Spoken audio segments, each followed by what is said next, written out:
mais je me laisse aller, je plaide. Pardonnez-moi l'habitude, monsieur, la vocation, le désir aussi, où je suis de bien vous faire comprendre cette ville, le cœur des choses, car nous sommes au cœur des choses. Avez-vous remarqué que les canaux concentriques d'Amsterdam ressemblent au cercle de l'enfer? L'enfer bourgeois, naturellement peuplé de mauvais rêves. Quand on arrive de l'extérieur, à mesure qu'on passe ce cercle, la vie et donc ses crimes devient plus épaisse, je crois. Il y a deux S. Plus obscur. Ici, nous sommes dans le dernier siècle. Le cercle des... Ah, vous savez cela? Diable, vous devenez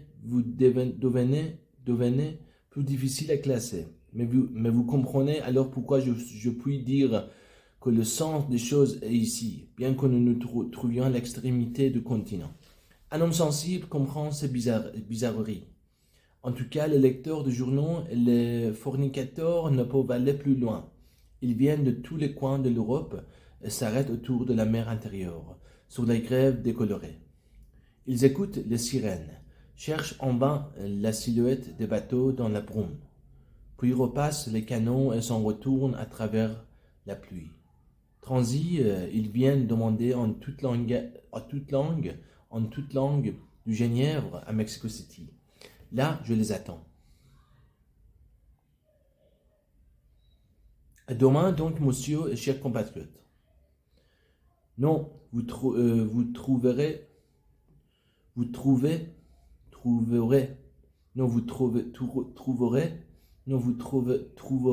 maintenant votre chemin. Je vous quitte près de ce pont. Je ne passe jamais sur un pont, la nuit. C'est la conséquence d'un veau. Supposez après tout que quelqu'un se jette à l'eau. De deux choses l'une, ou vous le suivez pour le repêcher et dans la saison froide, vous risquez le pire. Ou vous l'y abandonnez et les plongeons contre elles laissent parfois d'étranges courbatures. Bonne nuit, comment? Ces dames, derrière ces vitrines. Le rêve, monsieur, le rêve à peau de frais, le voyage aux Indes. Ces personnes se parfument aux épices. Vous entrez, elles tirent les rideaux et la navigation commence. Les dieux descendent sur les corps nus et les îles dérivent, démentes, coiffées d'une chevelure ébouriffée de palmiers sous le vent. Essayez. Oh là là,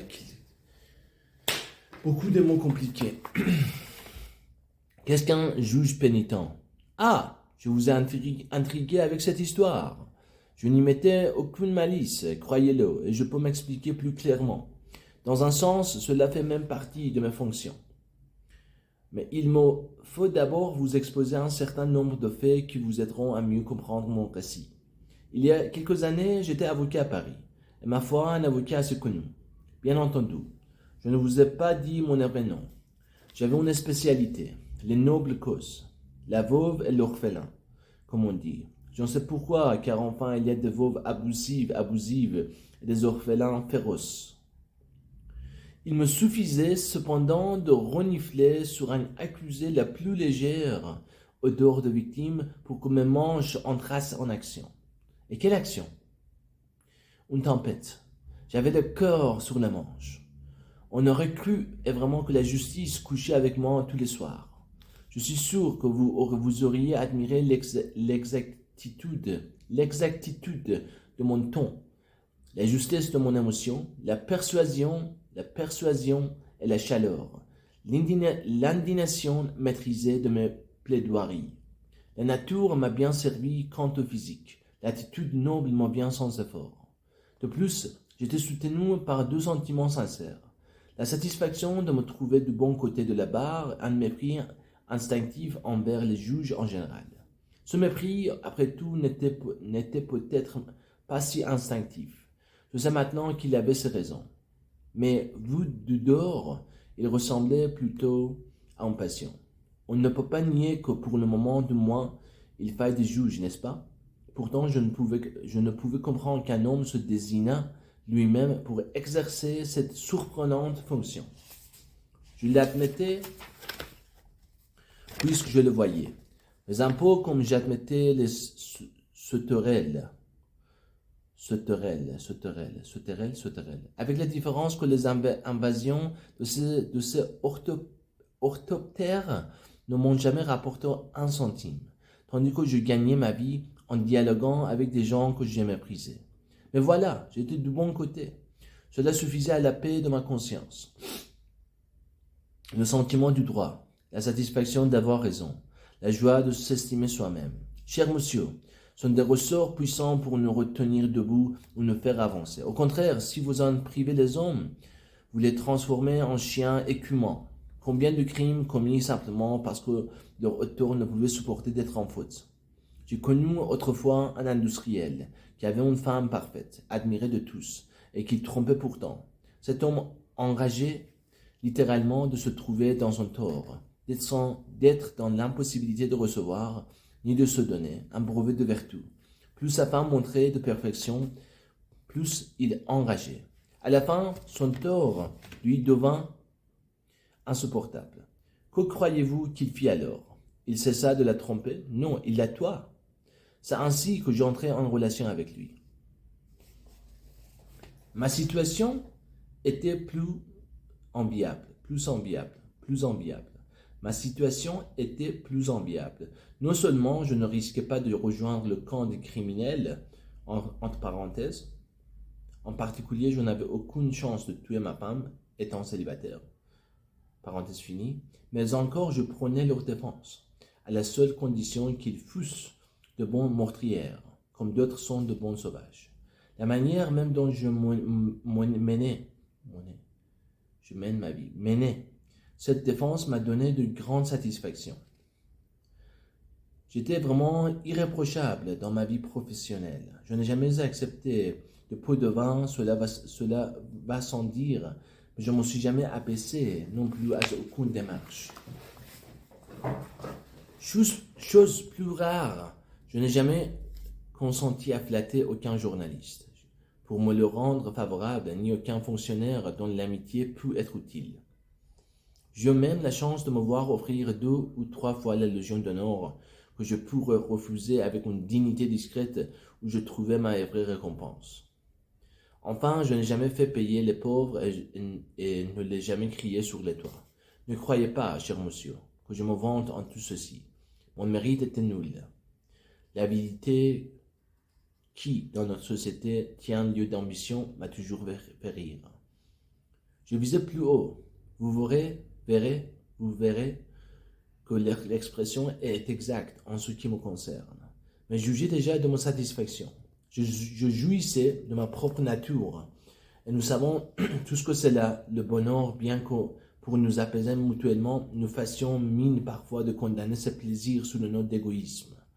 Je jouissais, du moins, de cette partie de ma nature qui réagissait si exactement à la veuve et à l'orphelin qu'elle finissait. À force de s'exercer, par régner sur toute ma vie. Par exemple, j'adorais aider les aveugles à traverser les rues.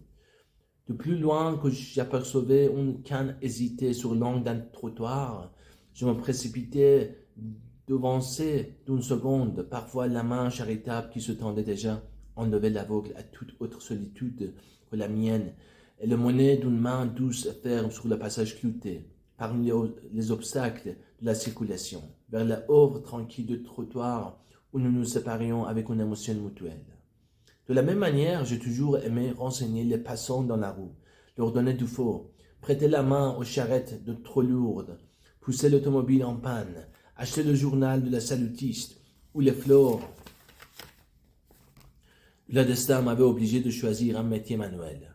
Tourneur ou couvreur, soyez tranquille. J'eusse choisi les toits et fait amitié avec les vertiges. Les soutes, les cales, les souterrains, les grottes, les gouffres me faisaient horreur. J'avais même voué une haine spéciale aux spéléologues.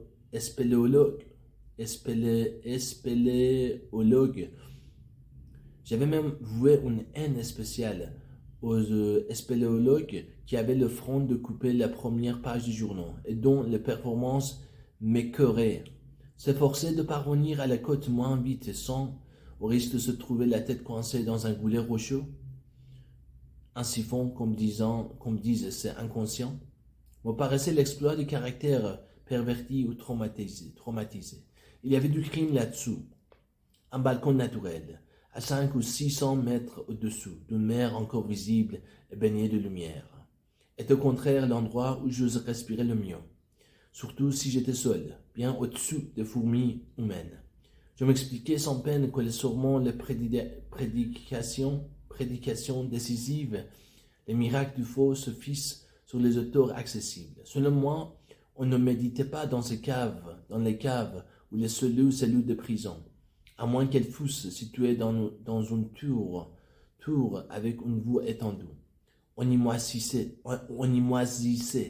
Et je comprenais cet homme qui, étant entré dans les ordres, défroqua parce que sa cellule, au lieu d'ouvrir comme il s'y attendait sur un vaste paysage, donnait sur un mur. Soyez sourds, en ce qui me concerne, je ne moisissais pas. À toute heure du jour, en moi-même, et parmi les autres, je grimpais sur la hauteur. J'y allumais des fois par an, et une joyeuse salutation s'élevait vers moi. C'est ainsi, du moins, que je prenais plaisir à la vie et ma propre excellence. Ma profession satisfaisait heureusement cette vocation de sommet. Elle m'enlevait toute amertume à l'égard de mon prochain que j'obligeais toujours sans jamais rien lui devoir. Elle me plaçait au-dessous du juge que jugeait à son tour, au-dessous de l'accusé que je forçais à la reconnaissance. Posez bien cela, cher monsieur. Je vivais impunément. Je n'étais concerné par aucun jugement. Je ne me trouvais pas sur la scène du tribunal, mais quelque part dans le cintre, comme c'est Dieu que de temps en temps on descend au moyen d'une machine pour transfigurer l'action et lui donner son sens. Après tout, vivre au-dessous reste encore la seule manière d'être vu et salué par les plus grands nombres. Quelques-uns de mes bons criminels avaient d'ailleurs, en tuant, obéi au même sentiment. La lecture des journaux, dans la triste situation où ils se trouvaient, leur apportait sans doute une sorte de compensation malheureuse.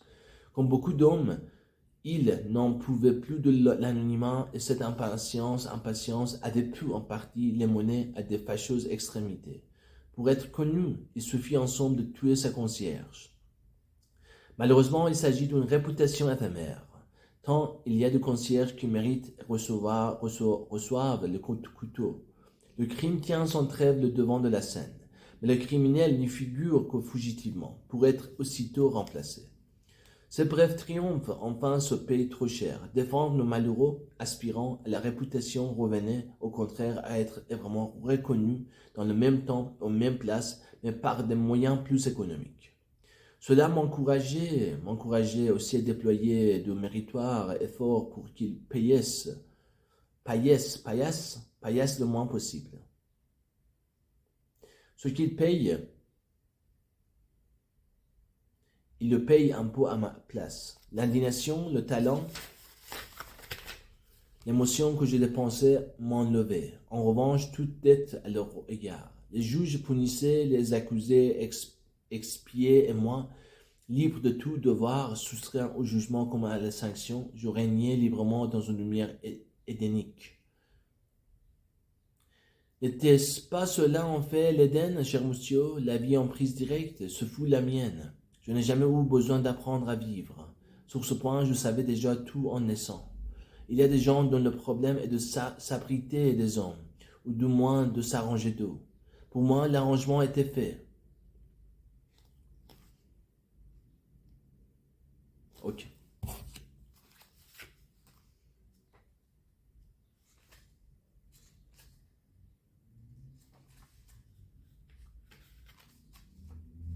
C'est un peu difficile à comprendre.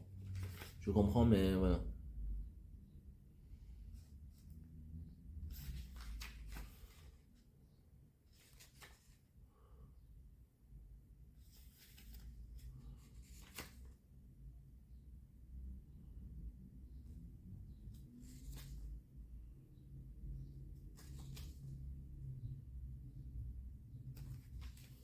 Ok, 10 pages.